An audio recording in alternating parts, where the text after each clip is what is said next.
Hey, this is Mark Henry, author of Dancing with Energy, Healing, Magic, and Mysticism, here to talk to you more about the occult and the paranormal. Well, today I'm going to be talking about vampiric spirits who feed on us through intense electronic media. So if you were to think about this video, this is kind of a combination of an elaboration of my videos on parasitic entities and the spirits of technology. So one of the assertions that I make is that certain parasitic entities will be very attractive to our intense emotions revolving around things like lust, fear, anger.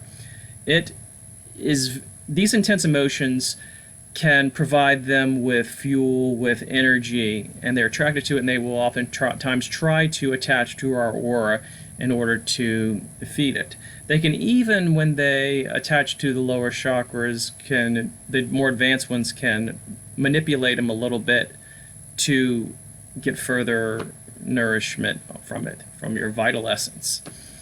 So something occurred to me while I was in meditation, and what came to me was that what I express is not only the case, but that they can actually travel through electronic media to do these sorts of things. So it isn't just you walking down the street and you have a sexy thought and then all of a sudden they swoop down on you. So we're past that. So we're talking about you here watching TV, you are watching horror movies, or probably more specifically, I think, porn or something like that. Something where there's illicit sexual content.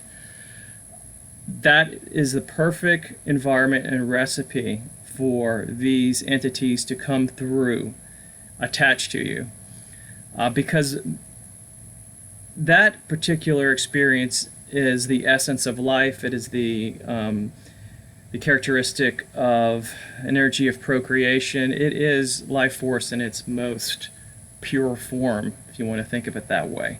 So that is very, very attractive to them. So I think that through TV, iPad, phones, all of these electronic devices, that they can come through. I don't know exactly how, maybe through sound, light waves, and things like that. But it's not too far-fetched. You know, this has been something that's been alluded to before. You know, I mentioned the EVP, spirits talking through recorders, decades ago. If I remember correctly, Alexander Graham Bell, when he helped design the telephone, or helped become kind of popular. I believe that he actually was not the first person to put it together, but in any case, his whole idea of that was to talk with spirits. He believed that the telephone could possibly do that, which I find just really fascinating. So this is not a completely new concept. Now, why is this important, you might ask? Well, you know, we have an idea of spirits, you know. It's almost like this is not your grandma's spirit world. You know, they're no longer, you know, people going into haunted houses and, you know, spirits pouncing on them, attached to them, they take them to another location. You know, that happens, I'm sure. But that is not their only tool in their toolbox. You know, this isn't you not doing a protective circle and bam, you know, spirit just gets you. I'm being funny, but, you know, we've got to think about this differently to protect ourselves. So now I believe that they can come in through these devices. So you have to kind of protect yourself, limit what you consume if that's what you need to do. But this makes a lot of sense, because one of the things that occultists like myself believe is that the spirit in the spirit world is not entirely kind of like what the Bible says. It's almost like there's this universal type of dynamic going on. It's more like spirits who are trying to communicate with you, who are trying to, you know, let's say they try to do you harm, they will try to adapt to what's going on. They're smart, and if you even believe in the hierarchies of them, you know, it's almost like a corporation, if you want to think of it. They evolve what they do based on how our culture, societies, and world evolve too. So it makes sense to me that they would be capable of doing that, because, you know, if we outpace them, then how would they ever be able to communicate with us? We would always have to do the old ways. And where there's a will, there's a way. And the spirits, especially ones that are trying to interact with us for whatever reason, they may believe, you know, when in Rome, do what the Romans do, and let's meet them where they are. So, for good or for bad.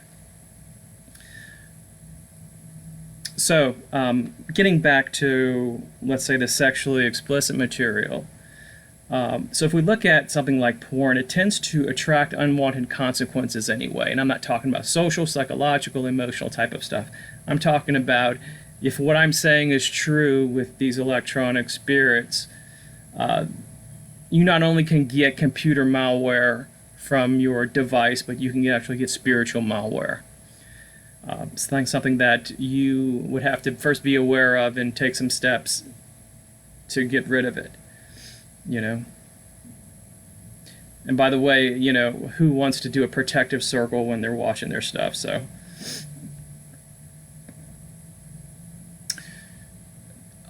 something else I wanted to mention is that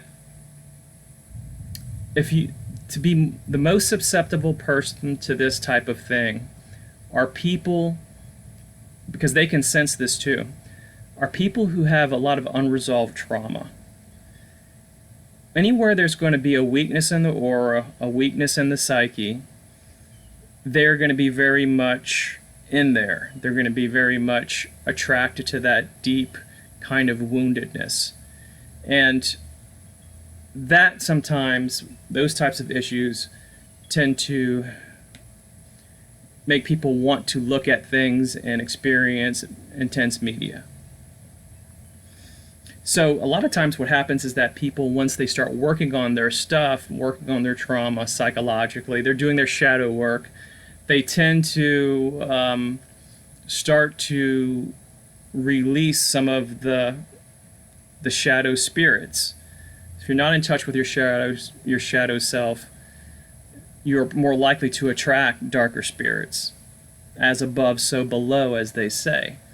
So what you may find is that when you start to heal and you start to work through a lot of this stuff, that you might not be subject to this as much.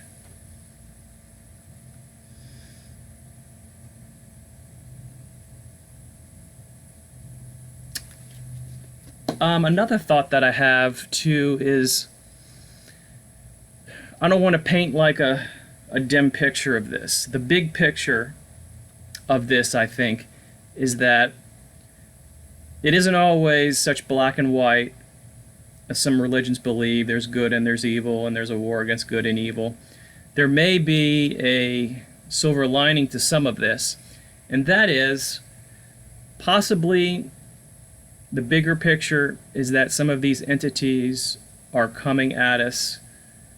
Yes, they, just like any other species, just like the ant and the hornet, who are just trying to survive and annoy us when they bite us or sting us. These parasitic entities, with what they do, doing what they do, they could possibly help us evolve, first by being aware of them, helping us to release them temporarily and work on our stuff so that they are no longer an issue.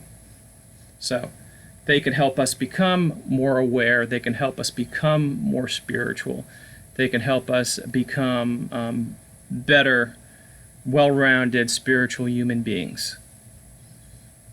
Alright, so on that note, I am out. So please subscribe and like, let me know what you think, and I will see you in a future video.